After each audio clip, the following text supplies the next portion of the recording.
दहन केवल पुतलों का नहीं बल्कि विचारों का भी करना होगा। भगवान श्री राम का स्मरण करके हमें अंदर बैठे रावण से लड़ना होगा। नमस्ते, मैं हूं आरजे कार्तिक। हर दशहरे पर हम रावण का पुतला जलाते हैं। आकाश में उठती अग्नि, विस्फोट और राख को देखकर के हमें तसल्ली हो जाती है कि बुराई हार गई। परंतु प्रश्न यह है कि क्या सच में बुराई हार जाती है या केवल पुतलों का ही नाश होता है? रावण क्योंकि बाहर नहीं अंदर है। अहंकार, क्रोध, ईर्ष्या, लोभ और मोह के रूप में आपके अंदर विकार बनकर बैठा हुआ है। भगवान श्री राम का स्मरण कीजिए और अंदर भीतर जो रावण बैठा है उससे लड़ाई लड़ना शुरू कीजिए। आइए बात करते हैं रावण के जीवन से हम कौन सी 5 बातें सीख सकते हैं। आपको सुनने में अजीब लग रहा हो कि क्या रावण भी हमें सिखा सकता है? पहली बात जो रावण की विशेषता थी वो थी उसकी खोजी बुद्धि। रावण हर समय खोज को, आविष्कार को ही महत्व देता था। वो नए नए अस्त्र, नए नए शस्त्र और यंत्र बनवाता रहता था। कहते हैं कि रावण स्वर्ग तक सीढ़ियां बनवाना चाहता था। वो स्वर्ण में से सुगंध निकले इसके लिए भी प्रयास करता रहता था। रावण की अपनी वेधशाला थी जहां पर हर तरीके के आविष्कार होते थे। स्वयं रावण ने उसकी वेधशाला में दिव्य रथ का निर्माण किया था। उसका जो भाई था कुंभकर्ण, वो अपनी पत्नी वज्र ज्वाला के साथ अपनी प्रयोगशाला में तरह तरह के अस्त्र, शस्त्र और यंत्र बनाने में ही लगा रहता था। वो 6 महीने सोता था और 6 महीने जब जागता था तो इसी काम में लगा रहता था, जिसके चलते उसे कई बार खाने पीने की सुध नहीं रहती थी। कुंभकर्ण के जो यंत्र थे उनकी अगर मैं बात करूं, जो कुंभकर्ण की यंत्र मानव कला है उसको ग्रेट इंडियन पुस्तक में विजार्ड आर्ट का जो है वो दर्जा दिया गया। इस कला में रावण की पत्नी धान्य मालिनी भी, जो उसकी एक और पत्नी थी, वो भी पारंगत थी। रावण की पहली पत्नी मंदोदरी की बात करें तो मंदोदरी ने शतरंज का आविष्कार किया था। सीखने वाली बात यह कि हमेशा कुछ न कुछ नया इन्वेंट करने के पीछे रावण और उसका परिवार जो है वो लगा रहता था। दूसरी बात, जो दूसरी विशेषता रावण के जीवन से निकल के आती है वो है रावण का तपस्वी होना। रावण तपस्वी था, यह हम सबको मालूम है। रावण अपनी इच्छाओं की पूर्ति के लिए तप करता रहता था। उसने तप के बल पर ही ब्रह्मा जी से वरदान मांगा था और तप के बल पर ही उसने सभी ग्रहों के देवों को बंधक बना लिया था। वो उसका तप था। तप का जो प्रथम रूप आता है अगर हम बात करें तो वो आता है संकल्प और व्रत। जो व्यक्ति संकल्प और व्रत जो है साध लेता है वो हर क्षेत्र में कहते हैं कि सफल हो जाता है। संकल्प और व्रत के अभ्यास से ही जीवन में जो है आपको सफलताएं मिलती हैं, आप तपस्वी बन सकते हैं। रावण जब किसी भी कार्य को अपने हाथ में ले लेता था तो उसे पूरी निष्ठा से, पूरी लगन से, पूरे जोश के साथ जब तक वो पूरा ना हो जाए उसका पीछा नहीं छोड़ता था। यही कारण था कि वो अनेक तरह की जो विद्याएं हैं उनका ज्ञाता था और मायावी बन चुका था। रावण जो था उसने अपनी इसी ताकत के बल पर पूरी धरती पर जो है अपना साम्राज्य बनाने की सोची थी। उसने कई सारे युद्ध लड़े थे, अभियान चलाए थे, कई सारे कंस्ट्रक्शन के काम करवाए थे। रावण की एक बड़ी बात यह भी निकलती है कि तप अगर आप साध लेते हैं, अगर आप संकल्प साध लेते हैं तो आप जीवन में जो सोचते हैं वो आपको मिलने लग जाता है। हालांकि ये बुराई थी रावण की कि उसे जो भी मिला उसने उसका दुरुपयोग किया, गलत काम में जो है उसका इस्तेमाल किया। लेकिन सीखने वाली बात यह है कि वो तप के बल पर जो है ये सब पा चुका था। तीसरी बात जो रावण के जीवन से निकल के आती है कि हर इंसान अनेक परतों का संगम होता है, लेकिन हमें हमेशा अच्छाई को ऊपर रखना चाहिए। रावण की जो सबसे बड़ी गलती ये थी कि उसने बुराई को ऊपर रखा।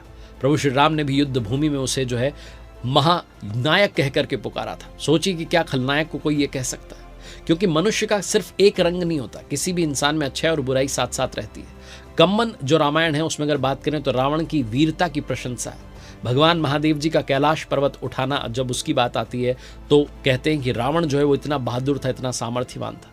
हालांकि भगवान महादेव तब क्रोधित हो गए थे। राम जी का युद्ध जो हुआ उससे पूर्व यज्ञ की भी एक कथा आती है, जिसमें उस यज्ञ को जब संपन्न करवाने की बात आई तो आचार्य बनकर के वहां रावण पहुंचा था। ये विरोधाभास जो है ये उसकी जटिलता को दिखाते हैं। हर व्यक्ति के अंदर अच्छाई है, बुराई है। जीवन का धर्म पता है क्या कहता है? अच्छाई को जो है आपको देखना है, बुराई को त्यागना है, बुराई को जो है छोड़ देना है। लेकिन रावण की सबसे बड़ी गलती थी, वो बुराई को अपनाता चला गया, अच्छाई पर उसने ध्यान नहीं दिया। चौथी बात जो रावण के जीवन से सीखनी है, हमेशा नारी का सम्मान कीजिए।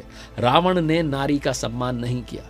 जो उसकी पहली पत्नी थी मंदोदरी, दूसरी का नाम था धन्य मालिनी, तीसरी का नाम जो है वो पता नहीं है, लेकिन ऐसा कहा जाता है कि रावण ने उसकी हत्या कर दी थी। रावण ने अपनी पत्नी की बड़ी बहन माया पर भी जो है बुरी नजर रखी थी। इसके अलावा रावण की अगर हम बात करें तो रावण ने भगवान विष्णु की भक्त तपस्विनी वेदवती का शील भंग करने का प्रयास किया था, जिसके चलते उन्होंने अपनी देह त्याग दी थी और रावण को श्राप दिया था कि तुम्हारी मृत्यु एक स्त्री के कारण ही होगी।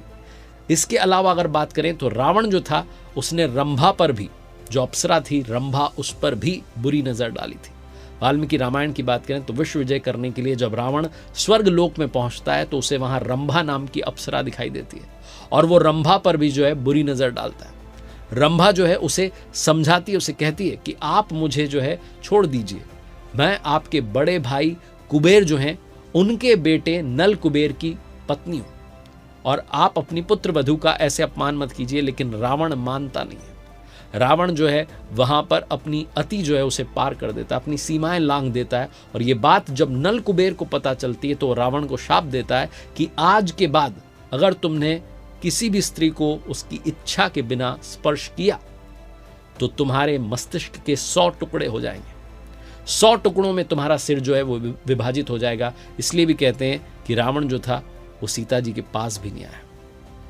ये रावण की मर्यादा की बातें तो सुनने को मिलती हैं, लेकिन ये उसके पीछे की कहानी भी निकल के आती है कि रावण को पता था कि अगर उसने स्पर्श भी किया तो रावण जो है वो, उसका मस्तिष्क जो है वो 100 टुकड़ों में विभाजित हो जाएगा। सबसे बड़ी बात ये निकलती है, धर्म का सबसे बड़ा नियम ये कहता है कि स्त्री का सम्मान कीजिए, जो स्त्री का अपमान करता है उसका पतन होना निश्चित है। और रावण की कहानी हमें यही सिखाती है, उसने नारी का अपमान किया। और पांचवी बात जो रावण के जीवन से हमें सीखनी चाहिए कि कभी भी जीवन में अहंकार ना आए। जो सब कुछ नष्ट कर देता है वो होता है अहंकार। रावण के पास में जितना बड़ा साम्राज्य था उतना ही बड़ा उसका अहंकार बन गया था। रावण का सबसे बड़ा दोष उसका अतृप्त दहकता हुआ अहंकार था। उसे लगने लगा था कि संसार उसकी मुट्ठी में है और यही सोच उसको विनाश तक लेकर के आ गई। रावण के बारे में कहते हैं कि घमंड जो है वो रावण को लेकर के डूब गया। जब प्रभु श्री राम से माता कौशल्या जी ने पूछा कि रावण को किसने मारा तो राम जी ने कहा मैंने मारा। तो कौशल्या जी कहने लगी हाँ तुमने ही तुम्हारा, बोले नहीं मैंने, उसके अहंकार ने उसे मार दिया, उसका अहंकार ही उसके विनाश का कारण बन गया। एक और कथा है, अपनी शक्ति के अहंकार में रावण ने एक बार भगवान शिव जी के निवास कैलाश पर्वत को ही उठाने का प्रयास कर लिया था।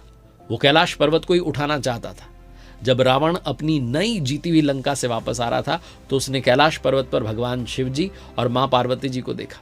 जब नंदी ने, जो हमारे नंदी देव हैं, उन्होंने उसे आगे जाने से रोका तो उसने क्रोध में आकर के नंदी जी का मजाक उड़ाया, जिस पर नंदी जी ने एक बार तो उसे जो है वानर द्वारा लंका के नष्ट होने का शाप दे दिया। इसके बाद रावण ने अपनी शक्ति दिखाने के लिए कैलाश पर्वत को उठा लिया। भगवान शिव जी क्रोधित हो गए, अपने पैर के अंगूठे से कैलाश पर्वत को दबाया, जिससे रावण का हाथ पर्वत के नीचे दब गया। वो दर्द से कराहने लगा, रोने लगा, चिल्लाने लगा। और तब भगवान शिव जी की स्तुति में उसने शिव तांडव स्तोत्र जो है उसकी रचना की। इससे प्रसन्न होकर के शिव जी ने जो है उसे वहां से मुक्त कर दिया और उसे रावण का नाम दिया। रावण जिसका मतलब होता है भयंकर चीख वाला। रावण केवल खलनायक नहीं है बल्कि जीवन का जीने का पाठ भी सिखाता है। उसके जीवन में से कुछ अच्छाइयाँ ली जाए, कुछ बातें समझी जाए कि क्या हमें नहीं करना है, तो हमारा जीवन आसान हो जाएगा। इस वीडियो में मैंने बस यही प्रयास किया है। भगवान श्री राम की असीम कृपा सभी भक्तों पर बनी रहे। जय जय श्री सीताराम।